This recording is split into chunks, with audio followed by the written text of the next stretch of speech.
we are discussing Mr. Dickens and His Carol by Samantha Silva, and Samantha is going to be joining us tonight. For those of you who are just getting on, it is book club night. So, I did so much research about, I should be honest. I wouldn't actually call it research, but I got in the YouTube vortex hole of Charles Dickens, and I started listening to this woman who is like a biographer of Dickens, this English woman. I listened to her for like 2 hours talk about Charles Dickens, and not just about Christmas Carol, but about Charles Dickens in general. So I'm going to give you a few bullet points of what I learned about him before we start talking about the book. So first of all, Charles Dickens was a massive celebrity during his time, like as big as a person could be, because you have to know that there was no radio, there was no television. All people had was newspaper and then like live concerts and plays and all of that. And so Charles Dickens would write his stories for the newspaper, and they would come out one chapter at a time. And so that's why if you read a lot of Dickens books, the chapters are really long because I think he even got paid per word. But the chapters are super long. But then also, I mean, this was like your first, like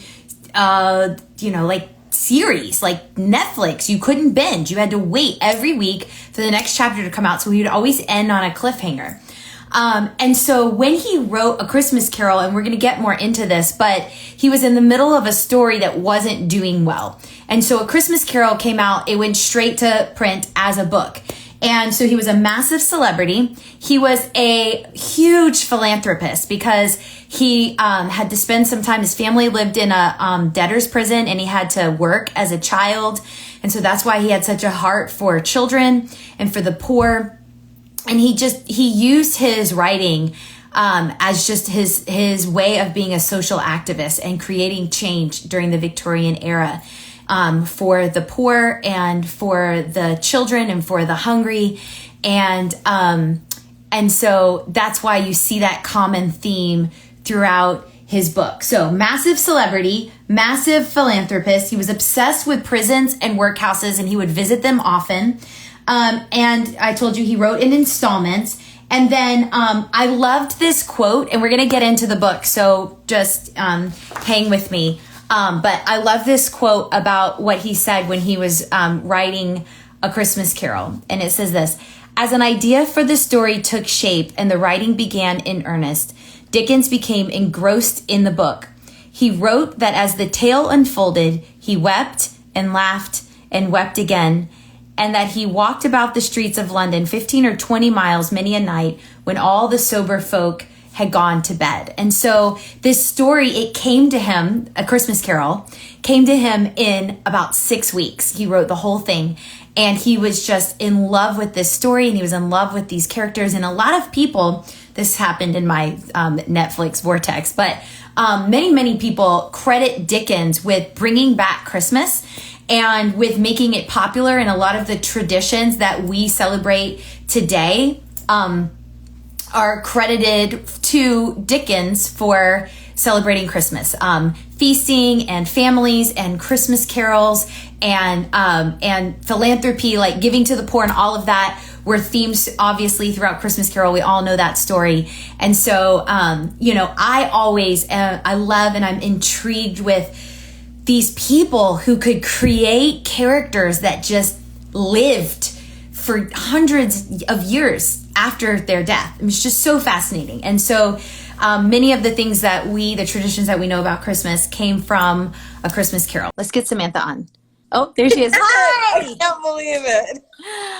I was nervous for a second that we weren't going to get to talk. So yay. Oh, technology is not my thing. So anyway, but here I am. We did it. It's okay. Yeah. Hi, nice to meet you. Meet you too. Yeah, it was really fun listening to you guys talk about the book. Oh, thank you for being on here tonight. We really enjoyed your book. I'll say, God, I'd love to be a fly on the wall in that conversation. It was really like being a fly on the wall in that conversation. Oh, that's awesome. Okay, I have lots of questions for you, but I'm going to start off easy and just ask you some like little Christmassy questions, kind of like I did with my sister. So, Do you like a real tree or a fake tree? I'm a real tree girl. I see your tree. Yeah, there it is. There it is. I mean, I'm reading all about that it's not, the environmentally friendly thing to do. And now we know that trees communicate with each other. And so I have lots of people who, who have fake trees and absolutely will never go back. I think once you've had a fake tree, you never go back. I mean, I really like fake trees. Yeah, I get it. So does my sister. I'm one of 5 kids. We all do a different thing. But my mom was famous for getting a tree the day after Thanksgiving. And one year she violated our family rule and got the tree before Thanksgiving. And we call it the 2-tree Christmas because her tree, just expired. And she had to go out and get a new tree. And she had, probably 400 Christmas decorations that she'd made herself. And so that was our famous 2-tree Christmas. Wow. Okay, Yeah. that sounds like a nightmare because I find decorating Christmas trees to be not that fun. I like them once they're up. All right, white lights or colored? I see white lights are on your tree. White, but I grew up with colored. I grew Yeah. up that era when people liked colored lights. And so I like the simplicity. I've spent time in Scandinavia. I lived in Denmark, and I really, really love the Scandinavian aesthetic, and I love the simplicity. I've spent Christmas there a few times, and I love the simplicity. I mean, they light real candles on the tree, on Christmas Eve, and hold hands and dance around the tree and sing songs. That was my Danish experience, and so I really, came away from that as a young woman. I think my husband would absolutely not allow real candles on the Christmas tree. It's hazard. You really Very hazardous. Okay, sugar cookie or candy cane? Oh, sugar cookie. No contest. Same. I don't like candy canes. They remind me of toothpaste. Turkey or ham? Oh, well, we do turkey at Thanksgiving. Maybe ham. Okay. Beef. I think I prefer turkey to ham, but I don't really love either one. But I did learn in some of my research that, did you know that turkeys are from North America and that the early settlers brought them back to England? And That makes sense. I didn't know that. Yeah. and that's why they had a Christmas goose, but they switched to turkeys because turkeys get fatter than geese. So I like fried turkey. All right, favorite Christmas carol. Oh, God, there's a beautiful one. Heard the bells on Christmas Day. That's a good one. Familiar. Yeah, I love it. And there was a fantastic cover of it by a band I can't think of right now that just brings me to tears every time I hear it. It's really beautiful. I mean, it's hard to beat, at the end of It's a Wonderful Life when they all sing Hark the Herald Angels Sing. That's true. I It's think hard. mine's Oh Come Let Us Adore Him. Mm. I like the harmony and the simplicity of it. Okay, gifts on Christmas Eve or Christmas morning?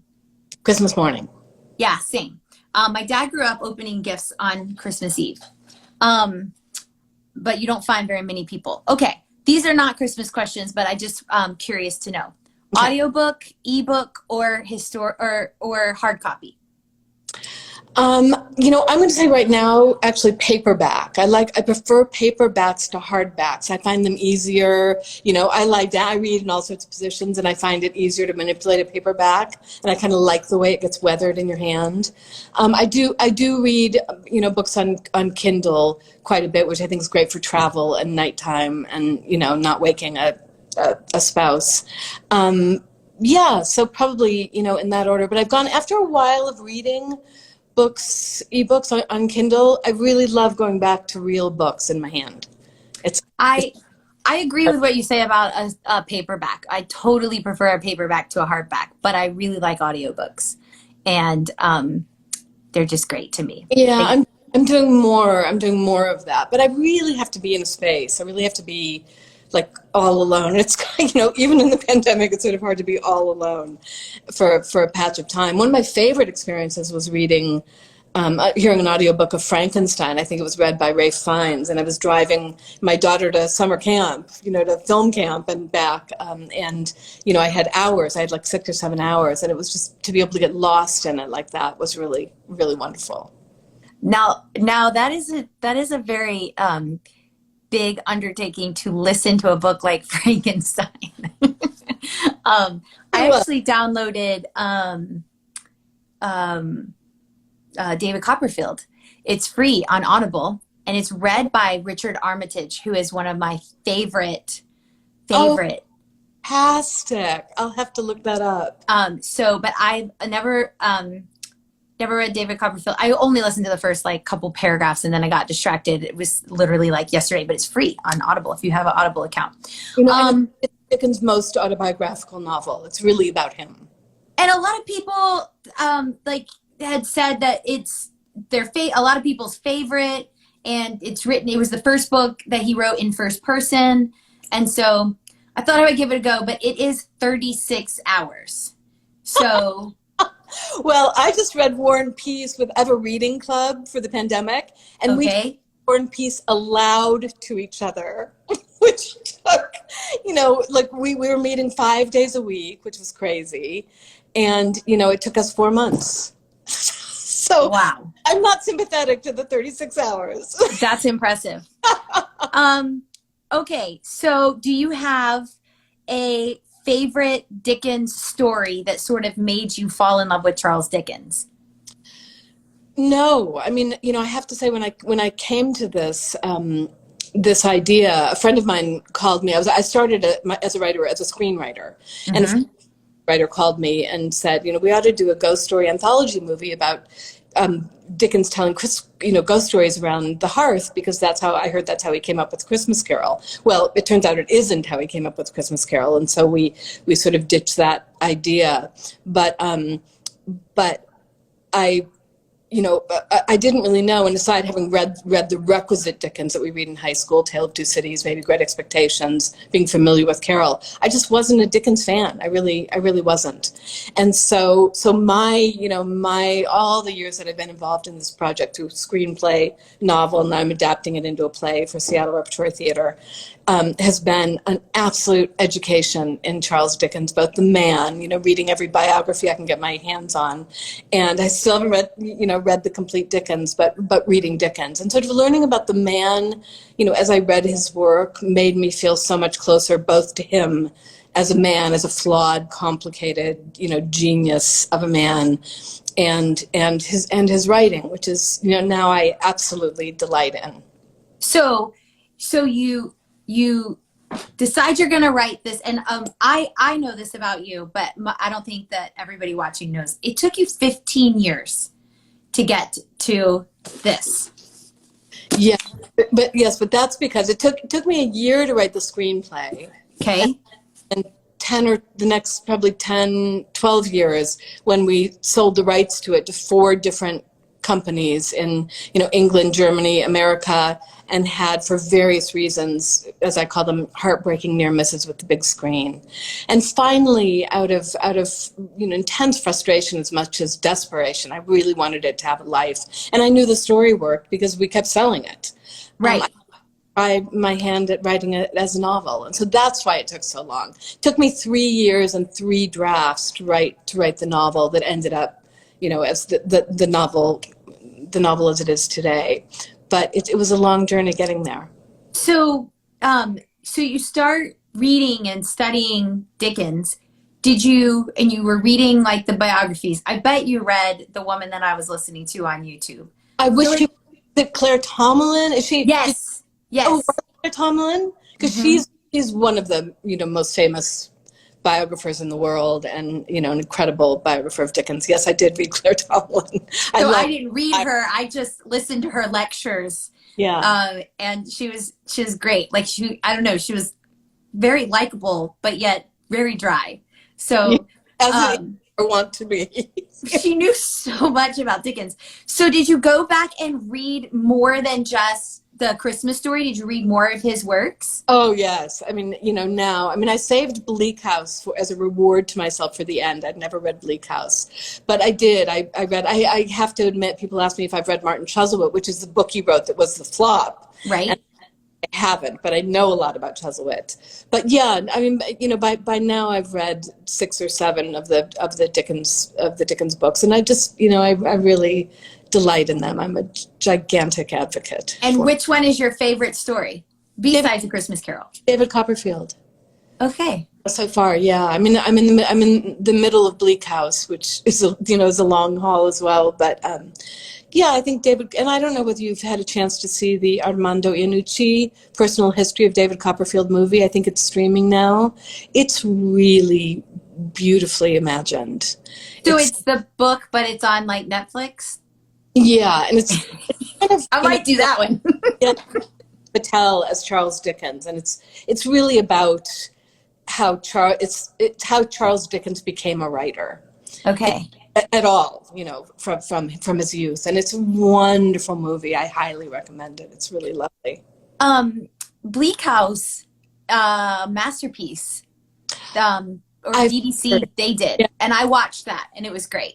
That's what I'm saving it. I if I watch the show, I end up not reading the book, and so I'm trying to get through the book, and I signed up even for a Cambridge lecture in February by a Dickens scholar about Bleak House, and so I've got till February to finish Bleak House, and then I'll watch the BBC version. So I like that, and I think BBC did Little Dorrit. Little Dorrit. I've also heard that's great. Yeah, and Little Dorrit is not one I've read, but people loved a Little Dorrit. It was great. The shows. I haven't read the books. Okay, so back to our book. To start out as a screenplay, do you now, did you wrestle with I'm not a writer? Did you always considered yourself a writer? How was the journey in going, I want this story to get out however it can, so let's do it as a book? And how do you feel about yourself as a writer now? Well, the process of going from screenwriter to novelist was really interesting and challenging, because when you're a screenwriter, I realized, the goal, the discipline is efficiency and economy. You're really writing a blueprint for a movie. Nothing is there that's superfluous. There is no interior life without dialogue and action. There is, you can pick maybe 1 or 2 details of this or that. And then if you're lucky enough to make the movie, you have an incredible team of people who are doing the production design, the set dressing, the costuming, the casting, the directing. And when you're a novelist, you have all those jobs. It's all on you. Including, building the interior life of the character, which in a movie you rely on from performance. And so, in some ways, unlearning what I learned as a screenwriter and giving myself permission to create layers and go deeper and have texture and, go down rabbit holes for an entire afternoon about, well, what is the underlace, of the sleeve that she's wearing, and what would the fabric on the settee be, and what are those curtains, and, what's on at the theater in 1843. I can spend an afternoon or an entire day doing that, but it's that kind of thing that really adds, the texture and layering that you cannot do as a screenwriter. You just don't have space for it. So, well, Jennifer James Hall says it was so lyrical and beautifully written, really enjoyable. And I agree. I think you did a great job at just the detail and painting this really great story of a man that, we all know his name, but we don't necessarily know that much about him. And once I kind of let go of, my sister and I were talking, did this happen? Is this really real? Did he really do that? Once I kind of let go of that, and I'm like, this is a story about a story. And it settled into that. It was so fun. And it had so much life to it. So, so this was your first book. Do you have more coming? Yes, I just turned in my second novel, and which is about, it's quite different. And when I started out, I didn't know the story at all, but it's a novel about Mary Wollstonecraft, the mother of Mary Shelley, who wrote Frankenstein. Okay. She was, is considered a foremother of feminism, and really lived in the 18th century in a kind of extraordinary life. And so it's a novel about her life. Sadly, she died 11 days after giving birth to Mary Shelley. And so for the first 5 days, they thought the baby, who was born weak and low, would die. And then she realized that she's gotten puerperal fever or childbed fever from a doctor who didn't wash his hands. And so the next 6 days she's dying, and it's such a tragic story. But I used those 11 days for her to tell the story of her life to her newborn daughter. That sounds amazing. Yeah, it was quite an adventure in writing and novel writing, and honestly, it was very hard to let go of Charles Dickens because I spent so much time with him. And I can imagine. I mean, I get to talk with different authors, and a lot of times they say, like, when the book was over, that they really missed the characters, like that they were a part of them. So for you to have spent so many years with him, I can't imagine how sad you were, sort of, to, like, he's like a friend. Yeah, and my kids, sort of were growing up during that span. They were really little when I started, and practically grown up when I finished. And they wouldn't have been surprised if Charles Dickens had popped in for dinner one night. I mean, he to them, he was a member of the family. And, the way I talked about him and talked to him, I think, when I was writing, felt like I was channeling, and they, told me that, Mom, you talk when you write. So. You said this at the very end in your acknowledgments. You actually said this when I know you know you wrote this, but for everybody who's watching, you wrote how you thanked your children, and you said, they helped me understand what it's like to be flawed and still loved fiercely. And when I read that, I thought that was such a great picture of how you portrayed Charles Dickens, because he was this massive personality and a really good man, but who was flawed. But you didn't choose to, like, I loved how, because this is a story and this is your story and you get to tell the story however you want. And I loved how it really felt like you wanted us to love Charles Dickens too. And that just came across so beautifully in the book. So I'm excited to see what comes out next. And thank you for this story. It was so great. Had a hard time. It's really hard to find good Christmas books. And so I really enjoyed this one. Thank you so much. I really appreciate being here with you. You're welcome. Thanks for joining us tonight. My pleasure. Nice to meet you. Merry Christmas. You too.